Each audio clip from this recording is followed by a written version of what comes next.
Hola chicos, ¿cómo están? Bueno, vamos a hacer la clase respecto a la unidad 3. Necesariamente va a ser incompleta a fines de dar los principales lineamientos de esta unidad y que no se haga un video tan extenso y engorroso de mirar, ¿sí?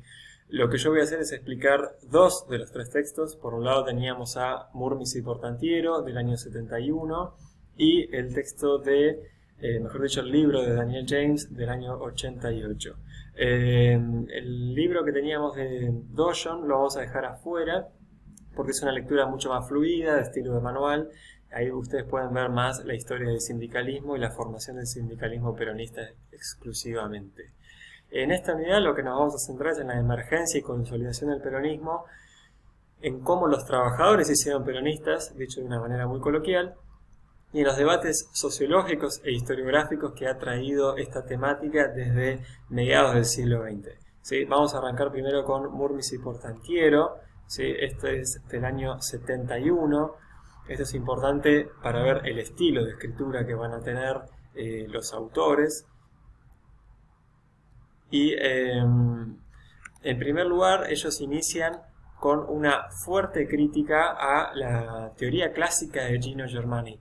No me voy a extender mucho sobre la figura de este sociólogo italiano, pero sí es importante saber que fue el fundador, si se quiere, no solo de la sociología científica, sino sobre los estudios, entre tantas cosas, del peronismo. Murmis y Portantiero van a ser bastante críticos en la primera parte de la obra de Gino Germani, más que nada por el enfoque que tiene este autor, que lo estamos viendo acá en imagen. Básicamente el autor va a sostener que en la década del 30 va a haber una clara distinción entre viejos y nuevos obreros. Cuando hablamos de viejos obreros estamos hablando de los clásicos inmigrantes de origen europeo, con una larga trayectoria en el ámbito industrial y con una marcada conciencia de clase que llevaba generalmente a que tuvieran orientaciones anarquistas o socialistas en su variante reformista y revolucionaria, ¿no? En contraparte, estos nuevos obreros que empiezan a llegar sobre todo a Buenos Aires y al conurbano bonaerense en la década del 30 están más vinculados a una inmigración interna de provincias atrasadas, podríamos decir, en términos de desarrollo económico y social, y que se incorporan a la vida urbana de Buenos Aires, pero ya no tanto con una conciencia de clase de izquierda, sino más bien con un interés por alcanzar una movilidad social ascendente, ¿no? ¿Qué pasa con estos sectores obreros nuevos? Bueno, Germani va a decir que son la base del apoyo del movimiento peronista. ¿Sí? Y esto va a ser muy criticado, la idea de masas disponibles y desplazadas. ¿Sí? Había una fuerte contradicción entre el desarrollo industrial que había en la década del 30, que analizamos la clase pasada, pero con una escasa o nula participación política activa. Ya vimos todo lo que era el fraude patriótico, entre otras cuestiones. ¿Qué van a decir Murmis y Portantiero? Ellos van a ofrecer una nueva explicación, ¿sí? Que tiene que ver con desarticular un poco esta idea de viejos y nuevos obreros. Por un lado, bueno, ellos van a decir, este periodo previo va a haber, como les decía recién, un fuerte desarrollo económico, pero una escasa participación política, que resulta decisivo para entender la formación de las bases de la experiencia peronista. Sin embargo, va a haber una intensa participación de la vieja guardia, si se quiere, de los obreros viejos, de los inmigrantes europeos, y no hay que pensar a esta participación obrera y estas organizaciones sindicales que ya existían previamente al golpe del 43 y el surgimiento del peronismo como un movimiento pasivo y heterónomo, van a decir los autores, es decir, contrario a un movimiento unificado. Ulteriormente, los autores ¿qué dicen? Los reclamos sindicales y la tendencia hacia una organización policlasista, que va a ser clásica del peronismo, en realidad ya se venía dando mínimamente desde la década del 30, y ahí los autores, tanto Murmis y Portantiero, es muy interesante, porque retoman un poco la metodología sociológica de Germani, y tiene una fuerte presencia de datos cuantitativos. Ustedes van a poder ver en la parte que nos tocó del libro, gran presencia de cuadros con números de huelgas, de asociaciones sindicales, los términos de los salarios reales desde la década del 30 hacia avanzar la década del 40. Esto los autores lo hacen para fundamentar un poco más todo lo que tiene que ver con justamente esto, la participación obrera, la participación activa y todo lo que tiene que ver con la organización de los viejos obreros, las organizaciones previas de la década del 20 y del 30, cómo influyen en también ser la base de la emergencia del peronismo. Y luego ya se meten de lleno los autores con lo que tiene que ver precisamente con la década, con el golpe del 43 y la experiencia peronista. ¿Qué dicen al respecto Murmis y Portantiero? Bueno, Perón es designado, como ustedes ya saben, en el Departamento del Trabajo, que posteriormente se transforma en la Secretaría de Trabajo y Previsión, y con la reforma constitucional del 49 pasa a tener un rango ministerial. Perón aquí, en este Departamento del Trabajo, fortalece la vinculación entre el sector político-militar de corriente populista, que había hecho el golpe en el 43, y el movimiento obrero organizado, ¿sí? Estos reclamos tienen que ver con, fundamentalmente, tener una mayor participación en las decisiones políticas y que tenga su correlato en un mayor bienestar económico, por supuesto. ¿Cuáles son los dos hitos que Murmis y Portantiero sostienen para mostrar esta estrecha vinculación? Bueno, por un lado la marcha de octubre del 45 en apoyo a la figura de Perón, y por otro lado ellos rescatan la formación del Partido Laborista. Este partido va a ser la base, el partido político que lo va a llevar a Perón en las elecciones del 46 a triunfar, y ellos dicen, bueno, y aquí este Partido Laborista va a estar formado por la vieja guardia sindical y no solo con una base de los nuevos obreros. Entonces, ellos dicen, la presencia de nuevos trabajadores es una condición suficiente, pero no realmente necesaria, ¿sí? Aquí hay que tener en cuenta también a la vieja guardia.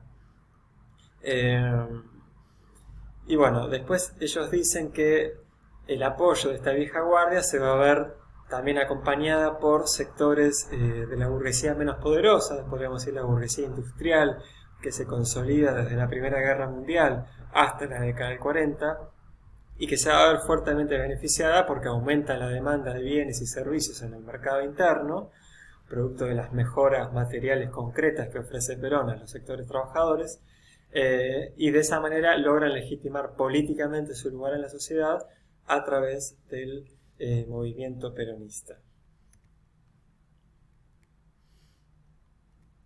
Esto sería un poco el resumen de Murmis y Portantiero. Ya les digo, es un texto del año 71, por lo tanto tiene una fuerte presencia de datos cuantitativos al estilo de la sociología germaniana. Distinto va a ser el texto de Daniel James, ¿sí? Del año 88, con textos de recuperación democrática. Va a haber un interés mucho más fuerte por estudiar el ámbito político, ¿sí? Las explicaciones políticas y ya no tanto económicas de los distintos periodos históricos. Por eso Daniel James va a decir, por supuesto que la idea de Germani de las masas pasivas manipuladas tiene que ser discutida, reconoce el trabajo de Murmis y Portantiero respecto a la obtención de ventajas materiales concretas para entender la base del peronismo, pero dice, acá hay algo más. Acá dice, se trató de un movimiento representativo que debe ser estudiado a partir del discurso peronista y de los rasgos específicos que adquirió este movimiento para entender el apoyo que tuvo, ¿sí? De los sectores populares o de la clase trabajadora, él incluso va a hablar en términos de clase. Por eso Daniel James va a decir, bueno, esto es algo muy similar a Murmis y Portantiero. La década del 30 muestra una gran expansión industrial, pero que no va a tener correlatos en los salarios ni en las condiciones laborales, y aquí sí se distancia del texto anterior a decir, bueno, en realidad el proletariado estaba organizado, ¿sí? La vieja guardia, pero no representaba más del 20% y del sector terciario, es decir, del sector de los servicios. Ni siquiera era el grueso de la industria nacional. Por eso, decir, bueno, entre el 43 y el 46, ahí sí se ve concretamente mejoras en las condiciones laborales y sobre todo en la legislación laboral a través del Departamento del Trabajo, de la Fundación Eva Perón, entre otras instituciones que empiezan a emerger y a concretar esas mejoras de la clase trabajadora. Concretamente, él que dice en el periodo peronista, esto es fundamental del texto, le va a decir, se da una integración de la clase trabajadora a una coalición política emergente, es decir, se incorpora a los trabajadores a una comunidad política nacional que antes estaban constantemente relegados por los distintos proyectos políticos que se venían dando desde el 80 mínimamente hasta 1943. Daniel James va a decir, bueno, esto debe ser dividido en dos partes. Por un lado, del 46 al 51 hay una gradual subordinación del movimiento sindical y sobre todo de la vieja guardia. Y sí, en la segunda presidencia hay una fuerte pretensión corporativista, como ya hemos visto la idea del corporativismo, una creación de fuerte bienestar social y concretamente los dirigentes gremiales van a pasar a ocupar bancas en el Congreso y formaban parte del cuerpo diplomático. Es decir, que no se queda solo en el discurso, sino que va a tener un correlato político concreto en el poder legislativo.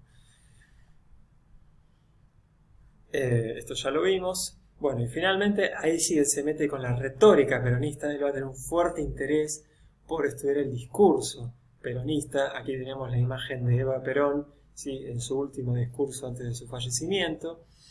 Y va a decir, bueno, en el discurso peronista se ven una serie de cuestiones fundamentales. Por un lado se redefine la noción de ciudadanía, la idea de derechos políticos.